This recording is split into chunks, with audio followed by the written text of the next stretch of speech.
Hello and welcome to another episode of Dance Teachers Academy. I am your host, Jose on the mic, and with me as always is the lovely, amazing dancer, Ame. How are you doing? Fabulous today. How are you? I am doing really, really good. Again, sleeping at home because we are in Dallas, so it's always good being in your own bed. I would like to introduce our guest today. The voice is what he's known as, Mr. John DePalma. How are you doing, sir? Hi there. How are you? Welcome to Dallas. I'm sure the pilot said that, but again, welcome to Dallas. He did. I think the pilot didn't know where we were when we landed. There's so many times. There was that pause. Welcome to Dallas. Somebody wrote it down. Yeah, someone tell me quick. There's no telling how many places that man's been to in one day. But we were talking about you. You know, your voice is the voice of Ballroom. Thank you. Compare it with Michael Buffer of the boxing. Yeah, boxing, sure. Let's get ready to rumble. Oh, let's get ready to rumble, yeah. So that's how important your voice is to Ballroom. We all know and love the voice. You know, it's like you're at all the major competitions. Mm-hmm. Yeah. By the way, who does the announcing at your competitions? You do some of them. I do the Saturday night event at Capital Dancesport. So I have we have Mark Brock and Dan Messenger. Okay. So we'll take them. Yeah, they're wonderful guys. I've been working with them for a very long time, and they're really great. They are. And so they both like to judge the professionals. And at Capital, all of our open professional events are on Saturday evening. So they're happy to be on the judging panel and IMC that night. So did you go ahead and step behind the mic then? Yeah. That's so awesome. It's kind of fun. And I'm ready, Sure, you're all ready to go. Because I haven't been behind the mic all week. So, it's funny to not be in that position. Right, and finally you're like, oh, gimme. Right, but it's fun being an organizer, too. I mean, I really love it. Yeah, it's great. So tell us about you have many competitions that you're a part of, but is Capital your baby? Capital is myself and my wife's Marianne Nicole. Yes. The lady with the red stripe. Yes. No, I know Marianne Nicole well. Really, I have, she has a special place in my heart because I trained with Fred Astaire Dance Studio, so we're always watching the tapes with Marianne and Rufus. That's and right. Steady. So, so I just, I feel like I know her, even though, I don't. Well, maybe we'll get to know her a little bit better now that we're meeting you. But so it's the two of you with the Capital. Yes, so we own Capital Dancesport. We've had the event for.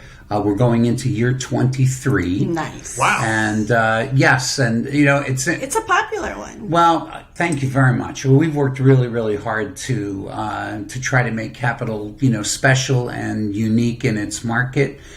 Which is in the D.C., Virginia, Maryland area.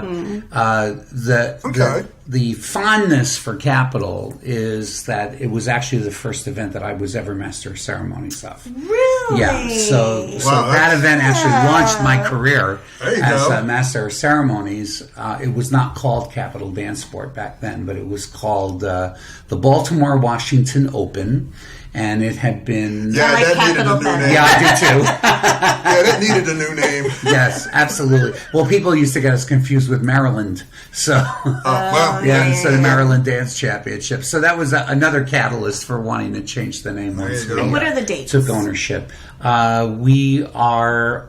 August 22nd? 22, 23. Yeah. So it's traditionally the fourth weekend in August. Perfect. That's the easiest way to remember because there's usually 5 weeks in August. Okay. Okay. Nice.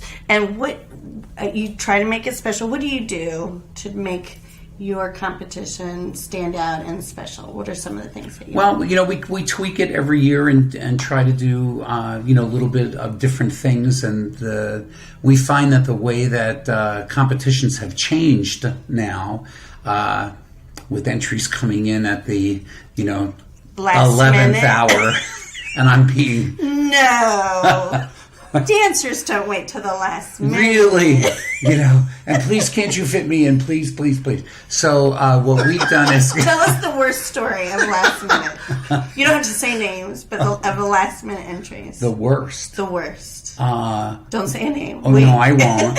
My registrar came to me and she said, I've got a real issue here, and she said, and I hope you don't mind. I don't think I overstepped my bounds, but I was just floored. And I said, well, what happened? So, I think it's important that professionals understand the rules and how it works. So we can only have so many people entered in a division before it turns into another round. Right. Okay. Like, so, for example, for semifinal now, it's a quarterfinal. That's correct. So one couple can truly make the difference. Okay. So it's a lot of organizing for a competition. Oh yeah. So the person shows up at the competition and says to the registrar, "Well, I need to enter," and the registrar is looking, and she says, "Well, I don't see your name here." Well, we haven't entered yet, and so she said, "Well, I can't put you in because it's going to cause another round, and that will upset the schedule. So I can waitlist you, and if someone happens to drop out, then we'll be able to put you in." Sure. Which is not an unreasonable thing to do. Well, what do you mean waitlist me? I have a hair appointment, and I need to know. How do I know whether I'm supposed to go through this or not? And so the competitor was really giving her a hard time, and so she said, "Excuse me."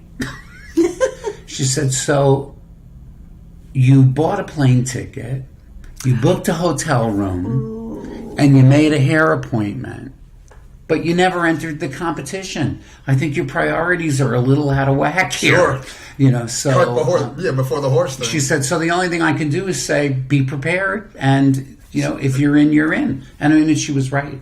So as it turned out, someone dropped out and they were able to get in. So it kind of, works out. But it's amazing that people can do such a thing, not even think about it. Oh, yeah. Like, honey, really? That's nothing. Yeah, we had a teacher that showed up once and with 5 students, never entered the event. And 5 students. Do you think he'd know? And his his excuse was like one of those, "Well, the cat peed on my homework," like that. I couldn't bring it smelled. Somebody broke into my car and stole the folder off the back seat that had all the entries in it. But left my wallet there. Yeah. What a blessing. So I'm able to pay you to get it there. It's pretty crazy. Yeah. It's So did they compete? Or? You're going to write an amazing book one day. We got them in. But again, the registrar, I think people think it's very easy just to add things in at the last minute. Everything. But it does, because you don't just do the data entry and comp manager figures out what to do. Once everything is set, the registrar has to go through and hand place all those entries. Sure. And so 20 entries could take a couple of hours to do. It's I can see that. Oh yeah, I don't want to see it. That's exactly right. It's like, that's the thing. It's crazy. Your competition, it's an NDCA competition that runs on time. Absolutely. There's guidelines. You can actually run heats, I think by NDCA rules, 30 minutes in advance. Yes, so people have to be ready to go. That's right. That's right. Which is nice. I mean, it's really, because we've been to events where it starts late. Shoot, we've been to weddings that start late. Yeah. And but for a dance competition, you're ready to go, and if it starts late, it's really frustrating if you're performing or competing. So it's really nice to have on time things. So this is what you're talking about, the organization, these entries. Oh, sure. Yeah. Well, what we try to do is we try to structure the event. Once the timetable is set, we try not to alter that timetable. That's a mortal sin. Yeah. So we leave time in the heats so that we can add, and it won't. A little bit of flexibility. That's right. It creates flexibility, and this way it doesn't really push the boundaries too hard. So what we're doing, this is the first time we're doing it, we did it last year, and it worked really well. We've gone to a style a day. So we understand that the dynamics of competitions have changed. People don't stay for the entire event like they used to. So we're doing a rhythm day, a smooth day, a Latin day, a ballroom day, and we adjust the the timetable according to the number of entries that come in, and it gives us the flexibility to be able to expand the day or contract the day. Yeah. And the other thing that we're going to do this year is I have a pet peeve about when you get to your top awards and you're making it part of your big night and you're announcing people and they're absent. And Yes. you know, I've seen that. It really bothers me. And with the number of events that we do, I see it more often than not. Okay. You know, so here you've got an organizer that's worked real hard to have a spectacular grand finale, and, you know, there's 4 out of the 10 top teachers that are there, or none of the students are there that are top students. So we are now going to do the top awards at the end of that session. So every day. Top rhythm teacher and the top students in that Nice. category. And so that's how we're going to do that. that's And we're going to great. try it out and see how that works. I imagine it would be better than herding cats, and so yes. Well, I'm like trying to keep them back. Hey, no, stay here. I'm like, no, here's your stuff. Go. yeah, so we're going to try to do that and make it a little bit different. I We've like always that. done a big thing on Saturday night we called it the Walk of Fame. So at Capital, we have this, there's a big door in the ballroom, and it has a curtain over it, and we have a gobo that shines the Capitol Dome and the logo of our event on the curtain. Oh, nice. So all the competitors enter from the curtain, the finalists enter from the curtain. We don't even bring the competitors out to line up. So we announce each one of them individually, and they all have their moment, which they should have. Sure. That's right there. You know, it's wonderful that you made it in the top 6. I mean, come on, you know, you're the best 6 out of everybody that was there, and that means something as far as we're concerned. Yeah. So we do the same thing with the students and the great. teachers. So nice. the deck captains have a little list of who everybody is, and they go around throughout the day and the evening, and we would, like you say, corral them or herd the cats. Herd the cats. I don't want to refer to them as cats, but you know. And so then they're in the back, and we do that Walk of Fame. That's So nice. that'll change a little bit this year, but that's okay. We'll fill in that time with something else. There you go. So what other competitions are you involved with? Marianne and I are partners in another event that's called the Galaxy Dance Festival, and that is held in Scottsdale, Arizona, at the Arizona Biltmore, which is an absolutely beautiful drop-dead property. It's very, very cool. Nice. And we are in partnership with Linda Dean and Sam Sedano, so we all own that event together. Nice. Yeah. And it's actually a very old event. It's been around for a lot of years, and it's kind of moved up and down along the western seaboard of the United States. It's been in California, it's been in Seattle, and kind of all over, and now it's in Arizona. And it's great. September, right? It is in September. It's the week after USDC. So it's an interesting time. And primarily we get the people that don't go to USDC. Okay. So there are pockets of competitors in the country that you don't necessarily see at, you know, big major events, but they do show up at other events. Maybe it's closer to them, or Right, or it's just more convenient or easier, or they're Yeah. looking for competition, but not something as intense as you know, a World Pro-Am or a U.S. title. There you go. Yeah. Okay, I want to So come back it's to okay. the voice, Okay. and I have some other questions Oh, to ask you. thank you. Okay, because you do have a great voice. I think the important thing to say is that you make it look and sound so easy, but it's probably not. And what it is you really keep the rhythm going, because dance competitions can be a long day, and so you Extremely. keep that energy going, and reading out whether it's an award or just like announcing what competition is coming up. So that's an art form, and I think that's also why people recognize your voice. You have certain inflections that are recognizable, Oh, like thank you. thank you dancers and thank you Judges. judges.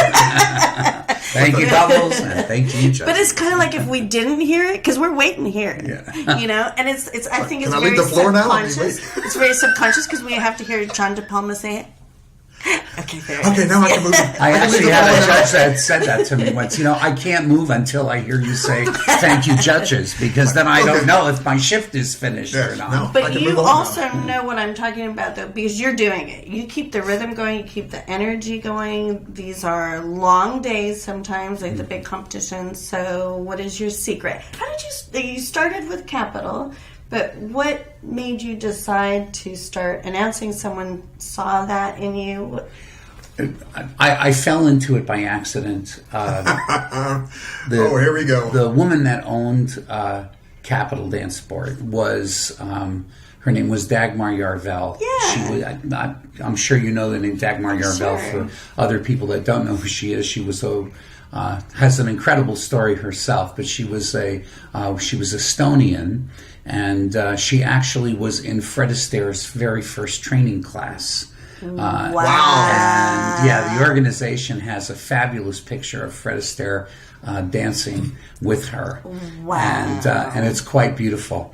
And she wrote the manuals that are used, or the first set of manuals, I guess, that were used by the organization with all the breakdowns of the steps and the alignments and foot positions. And yes, Go get the manual. That's right. Well, she was responsible for that. And Very important. and she was based in New York City. We had started out in New Jersey. And we used to bring her out to the studio for coaching. And she trained Rufus Dustin. She trained Marianne Nicole. She was responsible for Linda Dean and Vernon Brock and Lee and Peggy Santos. The big names of the day. Right. And Royalty. Yeah, she was wonderful. She was really great. So she moved to Maryland, and we had bought a Fred Astaire franchise at the time in Stamford, Connecticut, which is what brought us to be in the New England region. Okay. And subsequently Stamford residents. So the home office had called and asked us if we could, if we would be willing to host a training seminar, and they wanted to use our school as the center for the Eastern Seaboard because of our position. There you go. So we said, yeah, sure, it would be great. Fabulous. And so Dagmar came up from Baltimore. She took the train the night before, and we picked her up at the station, and every Friday night we had a studio party, which I DJ'd and MC'd. And, give your partner a nice round of applause, and okay, let's move around and take another partner, and the danceless foxtrot. So she's in that. There you go. So she was sitting in the office having a glass of wine, and she said to Marianne, "Who's that on the microphone?"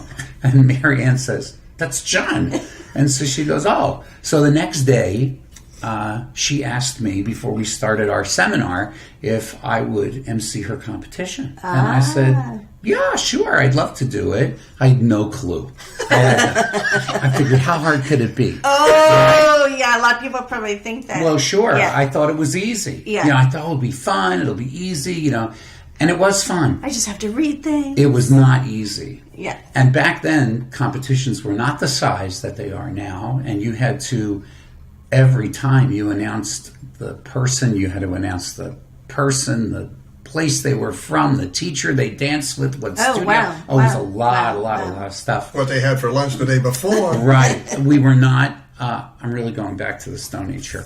We were not computerized back then. No. So everything was done manually. The scrutineer had to write in the placements in the program, in red, and they were wherever they were. Yeah, it was a whole different ball game.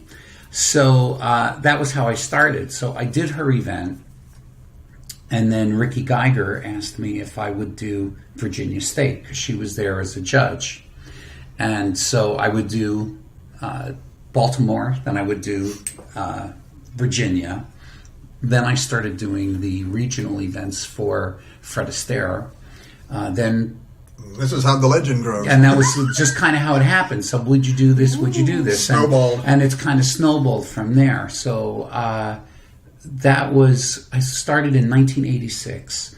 And in 1996 was when we took over Dagmar's competition. renamed it Capital Capital. Dancesport. There you go. And you were not allowed to own an independent event and be part of the franchised organization. That was the rules of the day.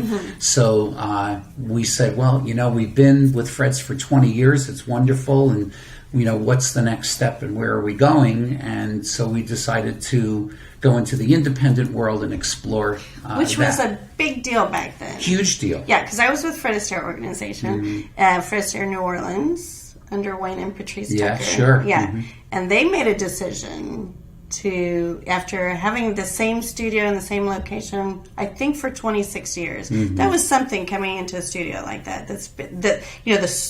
Some of the students had been there for 26 years. yeah.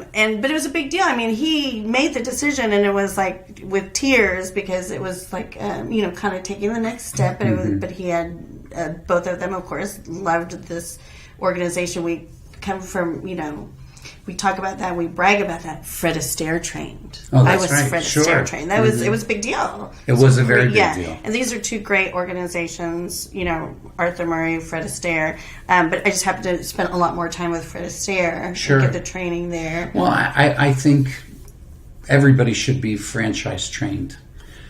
I really do believe that. Having the it syllabus gives you and focus. It gives you discipline. You understand the rules of advancement. I think you understand customer service. Oh, yeah. How to treat your clients as they should be treated, and the Yes. way that If you you wanna want keep to them. treat them. Exactly. Sure. Exactly. That's missing a lot, today.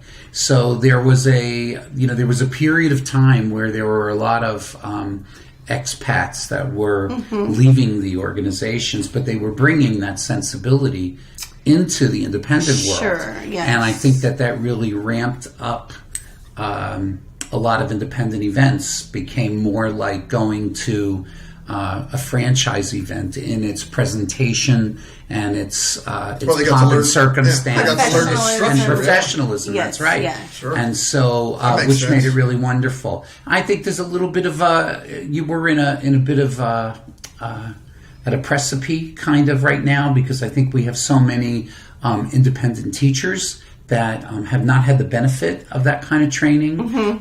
So, you see things that, I'm just not used to, I guess, from my vintage of, where you're, calling out the awards and the student walks up there by themselves without their, that's like a, mortal sin. You don't do that. How could you do that? I found that out. Yes. Yes, because he was playing the role of a dance instructor. Yes, I had to be a dance instructor. to accept the award. Accept the award Oh face. yes, yeah. You walk up, and it's like, See, he knows. No, but it is so nice. So- Nobody wants to Right. go by yourself. But I think that kind of goes back to the whole thing of, what is a dance competition? What's it all about? Why are we, doing this? Why do people really want to do it? And as serious as you want to be about competing, at the end of the day, you're really only competing against yourself, in my opinion. If you go out there with your teacher and you've worked really, really hard to accomplish this solo or to get these techniques down at this particular level of your dancing, and you do it, then you won. There can only be one first place medal that's going to be Right, handed out. right. So That's important. That was part of our training. Exactly. To talk about what goals that we have, and that you're not focusing on the results, and that the number one thing, fun. that's right. Fun. It should be fun. Yeah, I wanted to talk about that today, so I'm glad that you brought that up, because it has to be fun for you, for me, like for you as announcing. Sure. Right? Because how did you start dancing? Well, that's a really long story. I mean, but we still... we should... It's part two. Part two. John DePalma. Okay. In the next podcast, we'll tell you how that Okay. Next so time that's- around. yeah, those are things I'd like to know. How you started dancing, how you met Marianne. Yeah, because the two of you have been together how long? 42 years in April. good Lord. 42 Wow. glorious years. Yeah, she's a great girl. I'm Yes, really I Look lucky. at the mean, smile on his I am face. so lucky. Yeah, I really I love this. Yeah, so Yes, the camera is rolling. Yeah, I know. But so that's the thing, and we all started because dancing was fun, and this is something that was so important in our training: is you have to make it fun Sure for you the do. student. It doesn't matter if it's a competition or a dance lesson. And I feel like that sometimes gets lost. Yeah, because for the seriousness of what? You know, the right way to do a rock step or, you know, a twinkle or whatever. I mean, yeah, there's obviously you want, you know, to learn and improve and be better, but the learning aspect of it should be fun and informative. So I think that sometimes teachers go for the informative part and the fun part kind of disappears. So for me, you know, when you're at an event and like you were talking about setting the pace and doing all that, that's a team effort that happens up on that podium. So if you have a wonderful chairman, and I work with some really great chairmen, that they make your job easier because the information is there. They're telling you what's coming up next, and here's the list of the next panel, you know, that's going to be there. So my flow is not interrupted, and it can be very easy and seamless. Okay. So that makes sense. And that makes a real difference. You know, if you have scrutineers that are very quick, so you get the results, and that's how all the dots get connected, you know, one to another, or what the recall is that's coming up, and your chairman is keeping you on schedule. This is the next event that's coming up. You can be distracted in a nanosecond. You know, somebody comes up and asks you a question, and then all of a sudden your attention goes there. Now you come back and it's like you were interrupted, but it was necessary that, you know, they came over to ask you something. So now you're interrupted. So a good chairman, which I'm very fortunate to have, you know, and most of the time we'll turn around and say, okay, you got to go back to do this, and boom. And so you never lose that. Nice. It's a minimal loss. Yeah, you know, so that's what I mean. It's really a team effort, and it's great to, you know, to work that way. So, you know, and sometimes you'll have other chairmen that will just, you know, hand you here's the schedule. So then I'm out of here. You know, and they've made the writing so small it's like an eye test. You know, so there you are with your glasses, and you're trying to call the next heat, and you're going like this with your face projecting down into the table because you can't see the damn thing. You know, and you're going like so. Oh yeah. It's like a forefront. Yeah. And I'm like, what are you doing? Right. Like, what is this, an eye test? Or then, you know, you'll get a registrar that's trying to save money, so they make the print small, like they put it on 0.8. Yeah. Or they use the, you know, the ink saver mode or whatever it is. And I'm like, what is going on here? I have no idea. It's really funny. I think it's funny to get like almost they pull the curtain back behind one. Oh yeah, absolutely. Yeah, like I said, you make it look so. Oh, well, sometimes you can. There's moments where you really feel like you're crashing and burning, but nobody knows that you really are. So that's good because you don't want anybody to know that. The analogy is that, you know, you get this duck floating on the water over there, and it looks so serene, but underneath the legs, you're just giving it up. That's exactly right. Yeah, gee, look how calm they are. That is great. That is absolutely great. Well, so we're not going to keep you much. We're going to have to do podcast we're number 2. We're definitely going to have to. Well, come cool. back. I'd love to. That would be wonderful. Yes. You know what? Maybe with your lovely wife. Sure. Why not? Okay. Yeah. We'll show up at your store and your shop, whichever your geographical vernacular is, and we'll go ahead and get this thing going. Certainly, you want to get episode number 2 with this guy. Well, thank you. Thanks so much. Thank you for taking the time out. My pleasure. Thank you very much. It was really enjoyable. Absolutely. Thank you, darling. The lovely May.